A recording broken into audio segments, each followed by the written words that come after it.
ഇന്ന് ഞാൻ ഉണ്ടാക്കാൻ പോകുന്നത് അവിയലാണ്. അവിയൽ എന്ന് പറയുമ്പോൾ എല്ലാ കിട്ടുന്ന പച്ചക്കറിയൊക്കെ നമുക്ക് എടുക്കാം. അതായത് കുഴഞ്ഞു പോകാത്ത ഏത് പച്ചക്കറി എടുത്തിട്ട് ഉണ്ടാക്കാൻ പറ്റുന്ന സാധനമാണ് അവിയൽ. പെട്ടെന്ന് ഉണ്ടാക്കാം. അതായത് ഒരുപാട് ഈ ഒരു ഇതിൽ മുറിക്കണമെന്ന് മാത്രമേ ഉള്ളൂ, വേറെ കുനുകുനാന്ന് മുറിക്കുകയൊന്നും വേണ്ട. പെട്ടെന്ന് നിങ്ങൾ ഉണ്ടാക്കാൻ പറ്റും അവിയൽ.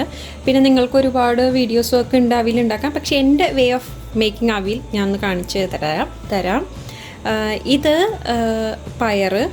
പച്ചപ്പയർ, പിന്നെ ഇത് ക്യാരറ്റ്, ബീൻസ്, കോവയ്ക്ക, കുമ്പളങ്ങ അല്ലെങ്കിൽ ഇലവൻ, പിന്നെ മുരിങ്ങാക്കോല്. ഇത്രയാണ് ഞാനിവിടെ എടുത്തേക്കണത്. പിന്നെ ഞാൻ കുറച്ച് ഗാർലിക് ഇട്ടിട്ടുണ്ട്. മൂന്ന് വെളുത്തുള്ളി ജസ്റ്റ് നമ്മുടെ വയറിനൊന്നും വരാതിരിക്കാൻ വേണ്ടിയിട്ട് ഞാൻ എല്ലാ കറികളിലും ഇടാറുണ്ട് ഇപ്പോൾ. അപ്പോൾ അങ്ങനെ ഇട്ടിട്ടുണ്ട്. പിന്നെ ഈ വേവിക്കുമ്പോൾ തന്നെ ഞാൻ 2-3 മുളക് എടുത്തിട്ടുണ്ട്. ഇതെൻ്റെ അവിടെ ഉണ്ടായ കാന്താരി മുളകാണ്. അപ്പോൾ ഞാൻ 2-3 എണ്ണം എടുത്തിട്ടുണ്ട്. കൂടാതെ അരയ്ക്കാൻ ആവശ്യത്തിന് ജീരകം, അരയ്ക്കാന്ന് പറഞ്ഞാൽ അരയ്ക്കല്ല, ചതയ്ക്കാൻ ആവശ്യത്തിന് ജീരകം, പച്ചമുളക്, കരിവേപ്പില, പിന്നെ നമ്മുടെ തേങ്ങ. ഇതാണ് നമുക്ക് വേണ്ടത്. ഈ കഷ്ണങ്ങൾ കൂടാതെ ഞാൻ ഇത് കായ എടുത്തിട്ടുണ്ട്. അപ്പോൾ കായ ഞാൻ എന്താ ചെയ്തതെന്ന് വെച്ചാൽ മഞ്ഞപ്പൊടി വെള്ളത്തിലിട്ട് വെച്ചേക്കാം. കായയുടെ കറയും അങ്ങനെയൊക്കെ പോയിട്ട് നമുക്ക് കായ ഈ പച്ചക്കറികളുടെ കൂടെ ഇടേണ്ട ആവശ്യമില്ല. കായ്ക്ക് വേവ് കുറവാണ്. അപ്പോൾ നമ്മൾ അത് ഏറ്റവും ലാസ്റ്റ് ഇട്ടാൽ മതി. ഇതൊന്ന് പാകമായി കഴിയുമ്പോൾ കായ ഇടാം. പിന്നെ ഒരു കാര്യം കൂടി ഞാൻ ഇവിടെ എന്താ ചെയ്യണമെന്ന് വെച്ചാൽ, എൻ്റെ ഇത് മുരിങ്ങാക്കോല് ഫ്രോസൺ ആണ്, ഫ്രഷ് കിട്ടിയില്ല. അപ്പോൾ ഞങ്ങളിവിടെ മോസ്റ്റ്ലി ഫ്രോസൺ മുരിങ്ങാക്കോലാണ് ഞങ്ങൾക്ക് ഇവിടെ കിട്ടാറ്. അപ്പോൾ ആ ഫ്രോസൺ ആയതുകൊണ്ട് ഇപ്പോൾ ഇതിൻ്റെ കൂടെ ഇടണില്ല, ആദ്യം തന്നെ ഇടണില്ല. കുറച്ച് ആയി കഴിയുമ്പോൾ ഇടാം, അല്ലെങ്കിൽ എല്ലാം കൂടി കുഴഞ്ഞു പോകും. അപ്പോൾ ഓക്കെ, ഞാനിതെല്ലാം എനിക്ക് ഈ കോവയ്ക്കയും ഞാൻ ഒരു സ്റ്റെപ്പ് കഴിഞ്ഞിട്ട് ഇടണുള്ളൂ. കോവയ്ക്കയും പെട്ടെന്ന് വേവും. അപ്പോൾ ക്യാരറ്റും ബീൻസും പച്ചപ്പയറും കുമ്പളങ്ങയും കൂടി ആദ്യം ഇട്ട് ഞാൻ വെളിച്ചെണ്ണയിൽ വഴറ്റാൻ പോവാണ്. ഓക്കെ, അപ്പോൾ ലെറ്റ് സ്റ്റാർട്ട്. അപ്പോൾ നേരത്തെ പറഞ്ഞ മാതിരി ഞാൻ ഉണ്ടാക്കണ ഒരു ഇരുമ്പ് ചട്ടിയിലാണ്. ഇപ്പോൾ അങ്ങനെയാണ് ഞാൻ ജസ്റ്റ് ഫോർ ഹെൽത്തി പർപ്പസ് ഞാൻ വിചാരിച്ചു ഇപ്പം ഒരുവിധം എൻ്റെ ഇത് നല്ലോണം മയപ്പെട്ടു വന്നു. അപ്പോൾ ഞാൻ ഒരുവിധം സാധനങ്ങളും ഇതിലാണ് ഉണ്ടാക്കി നോക്കുക. ഭയങ്കര ടേസ്റ്റാണ്. പിന്നെ ഇതിന് ഇത്തിരി ചൂട് കൂടുതലാണ്. അപ്പോൾ നമുക്ക് ഒന്ന് വേഗം കറികളൊക്കെ പെട്ടെന്നായി കിട്ടാനൊക്കെ നല്ലതാണ്. അപ്പോൾ ഞാൻ ഇതിലെന്താ ചെയ്തതെന്ന് വെച്ച് കഴിഞ്ഞാൽ, എല്ലാ പച്ചക്കറി ഇട്ടു. എല്ലാം ഒന്ന് സോർട്ട് ചെയ്തെടുക്കാൻ. നമുക്ക് ഇതിൽ ഒന്നും ഇട്ടിട്ടില്ല, ജസ്റ്റ് കുറച്ച് വെളിച്ചെണ്ണ ഇട്ടു. ഞാൻ പറഞ്ഞ പച്ചക്കറികളെല്ലാം ഇതിലേക്ക് ഇട്ടിട്ടുണ്ട്. നേരത്തെ കാണിച്ച 3 മുളക് ഇട്ടിട്ടുണ്ട്. ഇനി നമുക്ക് ഇളക്കാം. ഒന്നായി വരുമ്പോൾ ഞാൻ ഇത്തിരി മഞ്ഞൾപ്പൊടി ഇട്ടിട്ട് പിന്നെയും സോർട്ട് ചെയ്യാം. എന്നിട്ട് അടച്ചു വയ്ക്കുക. കുറച്ച് വെള്ളം ഒഴിച്ചിട്ട്, ഒരുപാട് വെള്ളം ഒഴിച്ചാൽ കുഴഞ്ഞു പോകും. അപ്പോൾ കുറച്ച് വെള്ളം ഒഴിച്ച് ഞാൻ അടച്ചു വയ്ക്കുന്നു.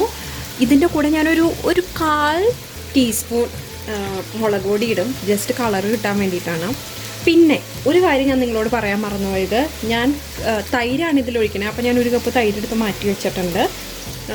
ചിലർ പുളിയാണ് ഒഴിക്കാറ്. ഞാൻ മോസ്റ്റ്ലി തൈര് ഒഴിച്ചിട്ട് ഉണ്ടാക്കുകയാണ്. അപ്പോൾ ആ ഒരു വേർഷനാണ് നിങ്ങൾക്ക് കാണിച്ചു തരാമെന്ന് വിചാരിച്ചത്. ഓക്കെ, ഇതാവട്ടെ. എന്നിട്ട് നമുക്ക് അടുത്ത സ്റ്റെപ്പ് എന്താണെന്ന് നോക്കാം. ഓക്കെ, അപ്പോൾ അതേ എല്ലാം മഞ്ഞൾപ്പൊടി ഇട്ടു, കുറച്ച് മുളക് പൊടി ഇട്ടു, കുറച്ച് ഉപ്പിട്ടു, ഇത്തിരി ഒരു 2-3 ടേബിൾ സ്പൂൺ വെള്ളം ഒഴിച്ചു. അടച്ചു വെച്ചൊക്കെയാണ്. ലോ ടു മീഡിയം ഫ്ലെയിം അതാണ് ഞാൻ ഉപയോഗിക്കാറ്. എന്നിട്ട് അടച്ചു വയ്ക്കുക. അതാവട്ടെ. ആയിട്ട് നമുക്കൊരു 10 മിനിറ്റൊക്കെ കഴിയുമ്പോൾ, ഒരു 5 മിനിറ്റ് കഴിയുമ്പോൾ ഒന്ന് തുറന്ന് നോക്കിയിട്ട് ഒന്നും കൂടി ഇളക്കി കൊടുക്കാം.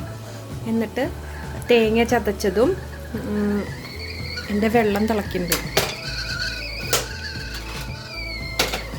അപ്പോൾ തേങ്ങ ചതച്ചതും എന്താ വേണ്ടേ, തേങ്ങയും ജീരകവും പച്ചമുളകും 2 കരിവേപ്പിലയും കൂടി ചതച്ചിട്ട് അതും കൂടി ചേർത്ത്, പിന്നെ ഒരു 5-10 മിനിറ്റ് ഒന്ന് ജസ്റ്റ് ആവുമ്പോഴേക്കും, 5 മിനിറ്റ് മതി, 5-10 വേണ്ട, 5 മിനിറ്റ് മതി. എന്നിട്ട് നമുക്ക് തൈരും കൂടി ചേർത്ത് ഇത്തിരി പച്ച വെളിച്ചെണ്ണയും കരിവേപ്പിലയും മുകളിലിട്ടാൽ നമ്മുടെ അവിയൽ റെഡി. അപ്പോൾ ഓക്കെ, ഇത് തിളയ്ക്കട്ടെ, അതൊന്ന് വേവട്ടെ. തിളയ്ക്കല്ല, വേവട്ടെ. അപ്പോൾ ഓക്കെ, ഇതൊക്കെ എല്ലാം കഷ്ണങ്ങളും വെന്തിട്ടുണ്ട്. അപ്പോൾ ഞാൻ ചതച്ച തേങ്ങയും ജീരകവും പച്ചമുളകും കരിവേപ്പിലയും ഇത്രയാണ് ഇട്ടേക്കണേ. ഇതൊന്ന് ജസ്റ്റ് ഒന്ന് ആയി കിട്ടിയാൽ മതി. അങ്ങനെ ഒരുപാട് വേവൊന്നും വേണ്ട, കഷ്ണങ്ങൾ ഒരുപാട് ഉടയാനും പാടില്ല. അപ്പോൾ ഇതൊന്ന് ഇളക്കി നല്ലോണം യോജിപ്പിച്ചെടുത്തിട്ട് ഒരു 2 മിനിറ്റ് അതിൻ്റെ ആവിയുടെ വെള്ളം ഇറങ്ങി വന്ന് അതൊന്ന് ജസ്റ്റ് ആവണം, അത്രേ ഉള്ളൂ. എന്നിട്ട് നമുക്ക് നോക്കാം. എന്നിട്ട് പച്ച വെളിച്ചെണ്ണയും കരിവേപ്പില ഇടാം. അപ്പോൾ നമ്മുടെ അവിയൽ നല്ല ഭംഗിയില്ലേ കാണാൻ, നന്നായി ഒതുങ്ങി തേങ്ങയൊക്കെ ഒന്ന് ആവിയൊക്കെ കയറി ഒന്ന് വെന്ത് കിട്ടിയിട്ടുണ്ട്. അപ്പോൾ ഇനി നമുക്ക് എന്താ ചെയ്യേണ്ടത്? ഞാൻ കാണിച്ചു തരാം. ഞാനൊന്ന് ഇങ്ങനെ ഒതുക്കി വെച്ചതായിരുന്നു എല്ലാം കൂടി നല്ലോണം ആവാൻ വേണ്ടിയിട്ട്. കേട്ടോ, ഒരുപാട് കുഴഞ്ഞിട്ടുമില്ല, വെറുവറാന്ന് കിടക്കുന്നുണ്ട്, കഷ്ണങ്ങളൊന്നും പൊട്ടിയിട്ടില്ല. ഈ കാസ്റ്റ് അയൺ, അതായത് ഇരുമ്പ് ചീനച്ചട്ടിയുടെ ഇതാണ് നല്ലോണം ചൂട് നിൽക്കും. ഞാൻ ഭയങ്കര ലോ ഫ്ലെയിമിലിട്ടേക്കണത്, പക്ഷെ എന്നാലും ഇതിലൊരു ചൂടുള്ളതുകൊണ്ട് ഒരുപാട് കുഴയാതെയും എന്നാൽ ആവശ്യത്തിന് ചൂടിന് നമുക്ക് കിട്ടും. അപ്പോൾ നമ്മുടെ അവിയൽ ഒരുവിധമായിട്ടുണ്ട്. അപ്പോൾ ഇനി ഞാൻ എന്താ ചെയ്യുന്നത് വെച്ചാൽ ഗ്യാസ് ഓഫ് ചെയ്തിട്ട് ഇത് അടുപ്പിൽ നിന്ന്, അതായത് ഓൾറെഡി ഇതിൽ ഇത്തിരി ചൂടുണ്ടാവുമല്ലോ കാസ്റ്റ് അയണിന്, അപ്പോൾ ഞാൻ അതിലേക്ക് തൈര് ഒന്ന് ബീറ്റ് ചെയ്ത് വെച്ചിട്ടുണ്ട്. ജസ്റ്റ് ഒന്ന് ബീറ്റ് ചെയ്ത് വെച്ചിട്ടുണ്ട്.